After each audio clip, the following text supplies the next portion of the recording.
Welcome to Talk Time with MaxContact, the podcast where we talk about the latest contact center and customer experience, industry news, and insights. Join us as we welcome industry experts, discuss actionable strategies you can apply to your business, and help professionals like you on your path to long-term career progression and success. I'm your host, Sean McIver. Hello and welcome to another episode of Talk Time with me, your host, Sean McIver. In this episode, we have not one but two amazing guests. I'm joined by Sarah Hunt and Julie Mordue, and both are from Greenbean, a trusted recruitment partner and the recruitment partner to the Call Center Management Association and the Forum. Associate Director of Client Solutions, Sarah Hunt has over 25 years of experience in the contact center industry. Julie Mordue is Head of Marketing and Partnerships with over 11 years of experience in recruitment marketing and contact center networking. Today's conversation centers all around showcasing contact center talent. Welcome, Sarah and Julie. I always like to do a very short introduction to everybody, but it always feels a little bit weird if I'm introducing people when they're sat right with me having a conversation. So, Sarah, I'll start with yourself. Did I miss anything there in the introduction? No, you didn't. Thank you, Sean. Thanks for having us. We're really excited about this. And we always come as a bit of a duo, me and Julie. But it sounds a long time when you put it into 25 years. But started my career on the phones, which isn't an unfamiliar story. You've probably talked to lots of people who've had the same introduction. Did it after I left university just to get some money to go traveling, and ended up staying for 25 years and having a really, really good career in the contact centers industry. And so I'm a huge advocate for people entering that role and coming along and enjoying it and having a great career in contact centers. I agree. I started from exactly the same place. I started off on the front lines on the phone, so I know exactly what you're talking about. We're going to come on to that in a little while as well. And of course, Julie, not to miss yourself out. Yes, well, I know I don't look old enough, but I was one of the very first call centres, but they weren't even known as call centres at the time. Right back in the very early 90s is where I started my career, and it's led me on such a squiggly career path that has involved recruitment, working in contact centres, networking, judging for awards. It's opened the doors for such an amazing career that I've had. Let's start there then, because this is one of the things I wanted to touch on today, is that with the breadth of experience that, I've got over 10 years in the contact center myself. So with the breadth of experience that we all have between us, but when you look back at where the industry started and where we are now, we've kind of had this macro change over that period of time, but we've also had a much more recent, very kind of micro change that's happened in this post-COVID universe, post-pandemic universe with the likes of hybrid working. Would you agree with that? What kind of transitions do you feel that we've seen? I'll come to you first on that one, Julie. So, going back to when I started, it's a completely different industry to the one I recognised. But essentially, the ethos and what we're trying to achieve was still delivering an excellent customer service to customers. The technology and the advancements that the sector has done has been phenomenal. But I think since COVID and what you mentioned, the start of hybrid working has accelerated the industry at a pace that we couldn't have imagined before the pandemic happened. And I think what also has fell out of it is candidates' expectations and talent's expectations of what a job role should be. And that it's really challenging times now for businesses to try and catch up with what a candidates' expectations are, because people are used to having time at home with their family and with their dogs. And traditionally, the contact centre was very rigid, had to be in the office. And now we've got the beauty of hybrid working, but I don't think we've quite got the balance quite right yet, but it's definitely heading in the right direction. I agree with Julie. I think it's changed so much over the last 2 or 3 years with COVID. There were advances just generally, but it's changed so massively. And I'm not quite sure that everybody understands where we need to be or where we are. And it's still at the heart of it is the people. And if you create a great environment for your people, it works for your customers as well. And if we keep those two things in mind, I think it'll just keep going in the right direction. I completely agree. And I think it is interesting that if we think back to a pre-COVID universe, if you'd said to anybody in the industry that you can run a successful contact center with having very few staff in an actual office building, I think you probably would have been laughed out of the room by 90% of companies because the belief just wasn't there. And it wasn't until companies had to do that actually the realization happened that, okay, you actually can do that. And I think that that's been very much transformational. I'm going to come back to you on something you mentioned, Julie. You talked about you felt that the hybrid model, and I believe there are a whole range of hybrid models to kind of choose from. There's still some learning to be done there. Can you just unpack that a bit for me, please? I think we've gone a full circle of getting our people home. Now we want them back. And now there's the element of presenteeism creeping back in. There's also purposeful presence to be considered. A lot of people have now got a lot more in their day. They're used to not having the daily commute. They don't want that wasted time. They want to get home and go to the gym or walk their dog. So it's the candidates are almost driving what businesses are having to do now. And I don't think everybody's quite got it right yet because we're still in a bit of a trial situation of this. We haven't been in this situation before. But what we seem to be losing in the contact centre environment is that with the hybrid working is the sense of working together as a team, the collaboration days, the idea sharing of being together as a team, and what a contact centre is all about was very good at being a team. And I think some organisations have lost that along the way. Some are doing it really, really well. But I think policies are just adapting as we go along. It's not this policy is going to last for the next 2 to 3 years. I think all businesses are starting to adjust it every few months. They're doing pulse points with their people, checking in with their people, seeing if it's working. We're also seeing huge problems with mental health, the rise of awareness around neurodiversity. There's so many different things to consider, and it is a learning curve for businesses. It's a challenge. I think the heart of it is businesses and organisations being flexible. I think we're moving away from that term about hybrid, and it's about flexible working. And there is a move to wanting people back into the offices, but it's how can you do that and still maintain some level of flexibility for people that's lives have changed a little bit. And I think people are a bit worried about coming back in case they lose that flexibility. So the more that organisations invest in those policies around flexibility and supporting colleagues, so that if they want to go to a school play or pick the kids up from school or walk the dog, as Julie said, or go to the gym, the organisations are trying to work around that. We've seen some great examples with some of the customers that we're talking to around purposeful presence. It's a mouthful, that, isn't it? But about when you do come back to the office and you're in the office doing those great stuff around people and engagement and working as a team and collaboration, all of that really good stuff as well.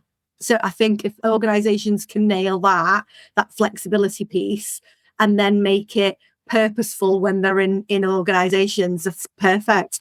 Great thing to come out of it has been the elevation and of the importance of resource planning in this as well, because all of these changes that are shifting, they've probably undergone the most change during these last few years, but will continue to do so as we decide what is right for each organisation. So it has propelled them into the limelight, I guess, and I don't think it's finished, especially with, I mentioned earlier about the rise of neurodiversity. What we're seeing is a lot of organisations are having to adapt even further now because having people at home during COVID, their normal coping strategies have completely changed. And coming back into the office and into the workplace, people are struggling with noise, they're struggling with people around. It's not just the fear, the anxiety around COVID's gone, but actually their coping strategies have changed yet again. So we've got some various different things at play. I think that's a really good point. Being familiar with some of those elements in my own friend group, I know things like masking can be a real challenge for people who are having to integrate back into the office environment. And on the flip side of that, there's been that absence of the support structure that you get within an office environment. I remember when I was on the phones, when I was sat talking to a really challenging customer, And my colleagues around me would hear the tone of the conversation. When I finished that conversation, they'd be like, you handled that really well. Are you okay? You'd have those micro check-ins, almost like nano water cooler moments that helped strengthen the team. And then we went obviously to the remote universe for the necessary. And then coming back to this again, it's actually remembering that there are huge values to be had from being in an environment like that. But again, as you say, it's around finding that balance that works for the majority as much as possible. I was going to say, it's like not one size fits all, isn't it? Back to that piece around flexibility. What is it that you need to do for that individual, both when they're in work and when they're at home, that suits all their needs, that allows you to get the best out of those people while they're in work, really? One of the things I think is key to recognize is that the contact center industry has changed over the period of time that we've been our higher skilled professional selves. But I think it's also important to recognize that the perception of the average contact worker used to be that it was an unskilled between job. Sarah, you mentioned at the outset that that was something that occurred for yourself. It was certainly me, fresh out of university, just need a job. I'll do this for a few months and then here I am all these years later. Is there still an element of bias around that? Do we still have work to do there? From an operational point of view, Sarah, I'll come to you on that one first, if I may. You know what, Sean, I think we still do. There is some of that perception around, and that's why we're so passionate about breaking down those images and views of the world, because we've had, and lots of people that we work with and a lot of our colleagues have had amazing careers in contact centres. And what we want to do is showcase that career of choice almost. Julie talked a little before about a squiggly career. How many careers can you have where you might start on the phones and you move into digital teams or complaints teams or resource planning even? If I just look at myself, I've done like inbound, outbound, project management, outsourcing, transformation, recruitment. Julie talked a little bit before about hers. I don't know many other industries that allow you to have that exposure to that level of careers, opportunity and skills. But yeah, I think sometimes the contact centre still has that old school view, or people outside of it do actually. And that's why we want to do things like this. And we're constantly going out champion in the cause as well. Because some of the challenges that contact centres have today are the ones that they did have 10 and 20 years ago. We're still losing people. We still have 30-40% attrition in some organisations. We still don't get the right candidates for the job. We still don't almost provide transparency and clear view of that contact centre path as well. And that does create challenges for us. Just on the back of that then, let's unpack that a little if we can. It's no surprise, hopefully, to anyone listening that recruitment and retention are two of the biggest challenges with any given company at the moment, certainly in this industry, but more broadly. Why are many businesses still struggling with this? What do you think the key thing or couple of things are that they're missing? And again, I'll come back to yourself, Sarah, on that one if I can. I think one of the things is getting the right person. So there's recently been some research that says 84% of attrition is the wrong person for that role. And if you think about that, that's incredible, isn't it? You're spending all that time and effort and money to try and pull someone into a role. And actually what you've not done is matched that role with that right person. So it's key to really go back to the beginning and truly be transparent about what it is that you do as an organisation, what it is the role is, and then sourcing the right people as well, looking for the right skills, the right attitudes, all of that really. With Greenbean being a recruitment company, how do you overcome some of those transparency challenges and ensure that the right person gets to the right role? How do you ensure that's at the core center of what you're doing? Well, I guess where we differentiate to a traditional recruitment agency is that we are a recruitment process outsourcing provider. So we embody ourselves as the client brand, and whether it's temporary or permanent recruitment, we operate as though we are the employer, and we will be held to account on SLAs about retention, about employer brand, about numbers, headcount. But for us, the most important thing is about the transparency throughout the candidate journey. And that's pre-boarding as well as onboarding. And once they're in the role, it's managing the candidate's expectations, giving them the reality of what the role is, so that when they get into the role on day one, there's no job shock. If all of a sudden they're in a lovely shiny classroom, they're having fantastic induction training, they get live on the floor and they think, God, I didn't think it was going to be like this. So I think a lot of it is around educating our clients and educating hiring managers on how to do that successfully, how to portray what it's like working in your business, what your talent value proposition is, but the realities of the role, so that we're not continuously filling this leaky bucket of putting people in the top end of the bucket for them to drop out the bottom and let's see who sticks.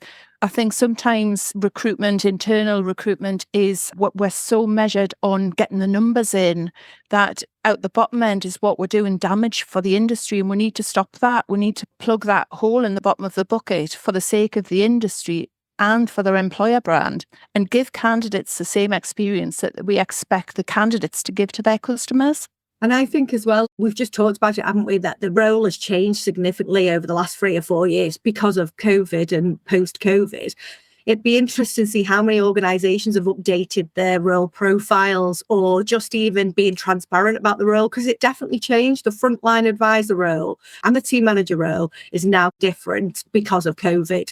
So it'd be interesting to see, have organisations updated all of that onboarding and pre-boarding and all of the talent services on the back of those massive changes?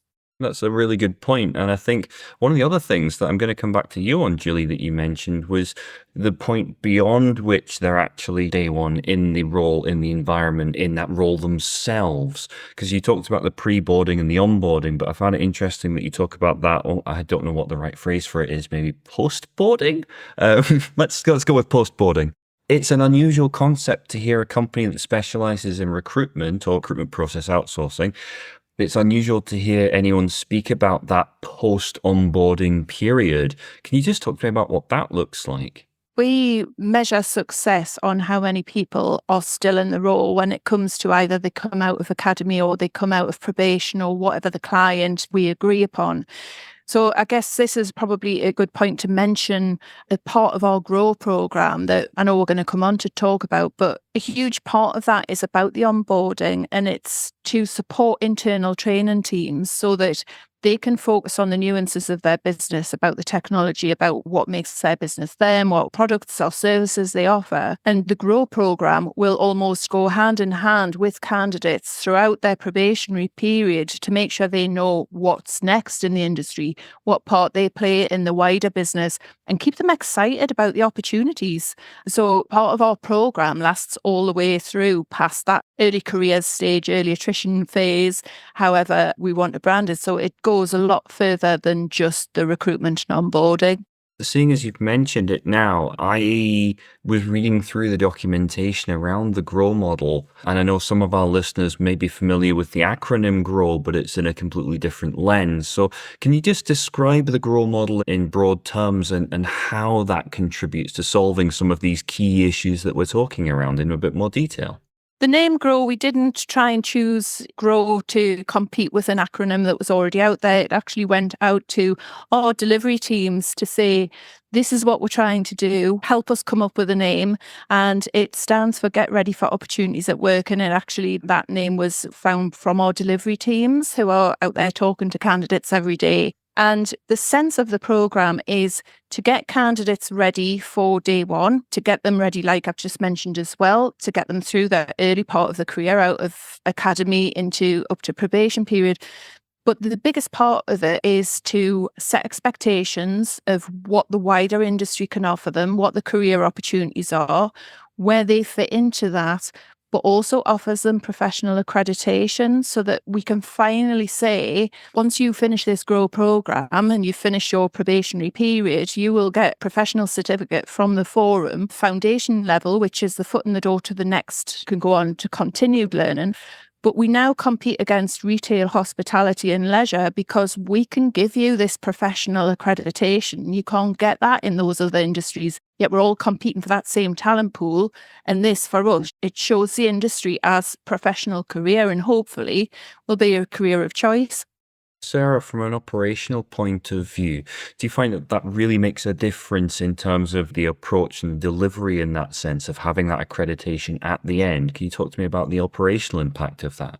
It's one of the key features, actually, because nobody in the industry is doing any formal accreditation for people at contact center customer service frontline level. So for us, it's about organizations investing in their people and showing them this is the start of their ongoing training and development journey within the role of the contact center. And from there, you can go and do lots of different things, and you can start your training and development career as well.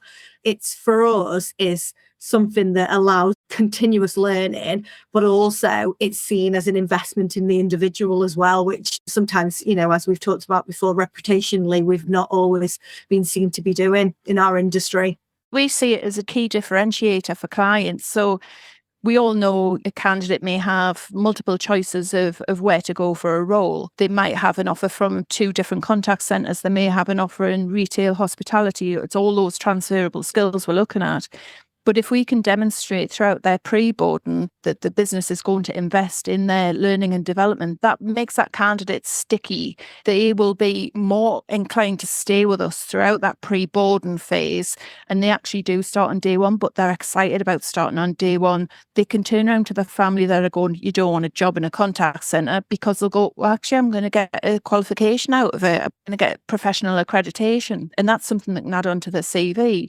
But what also, through starting the Grow program, how it actually starts is from the day of offer, and they start to go into the vetting process. We know that some contact centres, it can take 4 weeks to get through a vetting process. If you're local government, it can take up to 6 months. We know that candidates can drop out of the funnel there. So this is a program that is easily accessible. It's mobile enabled, 10 minutes bite-sized learning that they can listen to on the tram, the train, while they're driving.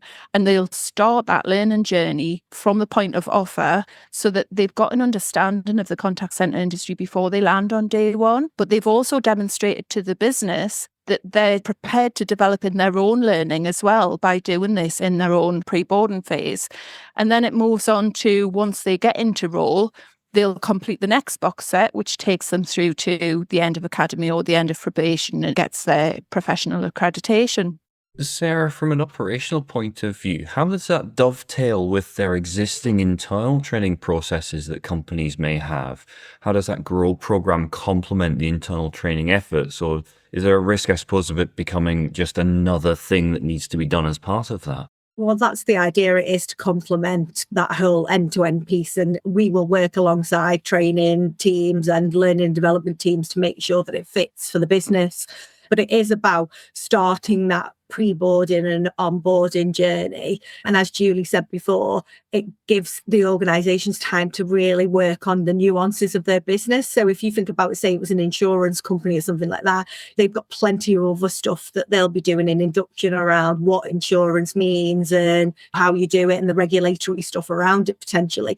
This complements that, because really it's the wider view of our contact centres. It talks about what it's like to be coached and developed, be given feedback, some of the acronyms that we all use in a contact centre, because we all know there's 100 million thousand of them, isn't there? It's like, so it kind of breaks down those. It also talks a little bit about what support systems you will have as an individual. So what resource planning do, what quality assurance do, what the training team do. So it prepares that way rather than going into the nuances of the business. So it does go hand in hand with the training team and the onboarding team within an organisation. I'm going to go completely off script here. I said earlier on at the opening that retention and recruitment are 2 of the biggest challenges within not just the contact center industry, but the broader business landscape as well. And I guess my question is this concept of this Grow model, which I really like the sound of setting that transparency and the expectation and all the rest of it and everything that goes with that. And the fact that you've got employees who are enthused and looking forward to start to achieve that accreditation. How does that also tie into the retention element of that as well? Can you speak to that as we move further into the contact center life cycle, if you like, of an employee? Because it's an accredited programme, it is just the very start of your learning journey. So you can go on and carry on and do something. We're in partnership with the Forum, which is an accredited industry body. From there, you can move on to loads of different paths and loads of different learning paths. And just the idea of the attrition, you lose most people at the start of that journey. Within your training period or within that onboarding, the majority of your people tend to fall through that funnel, as Julie called it, leaky bucket. And that's mainly because they don't understand the role. They didn't realise they were going to be measured on everything or have KPIs or have targets or anything like this. And this programme stops that from happening because it's totally transparent right at the beginning, gives you a view of what's going to happen to you. So therefore, for us, it reduces early attrition. We also think it will help, as well as reducing early attrition, it will help improve quality because their speed to competence will be a lot quicker because they've got that broader understanding of the contact centre industry. I mean, we all are familiar with the Power of One. That is such a powerful module that we've got in the box set that sets them up for success. It tells them how important their part is, and if they are not online at any particular time, what implications that can have. So that takes away all of those questions from their induction and just reinforces the message of how important a role they play, and ultimately they will become competent quicker. I've got one final question for you both, and it's a bit more on the experience side from you both. So I looked at your journeys, your squiggly lines, as you said earlier on. I looked at your squiggly lines through the career paths, and I saw a lot of my own experiences in there as well. As part of that, you've both transitioned and worked in different sectors and across different verticals and in different roles. There's questions for each of you. What did you find the most challenging transition to make, and how did you kind of go about overcoming that? I'm not going to go to any one person first because I know that's a big question. So I'll leave that open to whoever wants to jump in first on that one. I'll go first then. So I think for me, I had an opportunity to move out of operations into transformation roles. I was the SME for what was a huge transformation program in one of my roles in the financial services industry. And I always say yes to every opportunity. And that came along. It wouldn't ordinarily be my next career choice, but I said yes to the opportunity. And it was completely different than running an operational team. I was working on my own as part of a wider team, but really it was just me instead of having that huge, 200 people around you that you can go to and be with. And it involved lots of different new skills for me, kind of strategy stuff, detail, planning, organising, all of that kind of stuff that sometimes you're running fast in operations. That was the biggest change in my career, I think, but absolutely loved it. Missed the people because it can be a bit lonely sometimes in transformational worlds. But yeah, it was just another tool to my belt as well. So yeah, that was probably the one for me. I say every challenge is an opportunity. So I've had so many different career routes since I started off in the early 90s that I wouldn't be where I am today if it wasn't for that. Every day is a school day for me. Part of my role that I absolutely love is all of the networking, running best practice events, getting involved in contact centre judging, because then I can bring that value back to the business and back to my role and back to my clients and also to the delivery team. So I just see every challenge as an opportunity, and that doesn't mean to sound really fake. No, that's completely fair and valid. There's nothing wrong with that answer at all. It's a really interesting take on it. As you were saying your answer, I had that realization of, oh, actually, I would probably struggle to answer that myself as well. So yeah, no, I'll hold my hands up. That I think that's a really valid answer. Thank you very much. I think with that, we've reached my time limit, unfortunately, which means I'm going to have to begin winding it down. So unfortunately, Sarah Hunt, Julie Mordue, both from Greenbean, thank you ever so much for joining me today. Hopefully we get an opportunity to talk again in the future. Absolutely. Thank you so much for having us, Sean. It's been great. Yeah, thank you, Sean. Take care. Pleasure's been all mine. Thank you very much. Talk Time is brought to you by MaxContact. To find out more about MaxContact and how our customer engagement software can help you and your teams provide smarter customer experiences, visit maxcontact.com and book your personalized demo today. Be sure to search Talk Time with MaxContact in Apple Podcasts, Spotify, Google Podcasts, or anywhere else podcasts are found, and leave us a positive rating to help other like-minded individuals join the conversation. Finally, before you go, never miss a future episode by clicking the subscribe button and turning on notifications. On behalf of the team here at MaxContact, thanks for listening.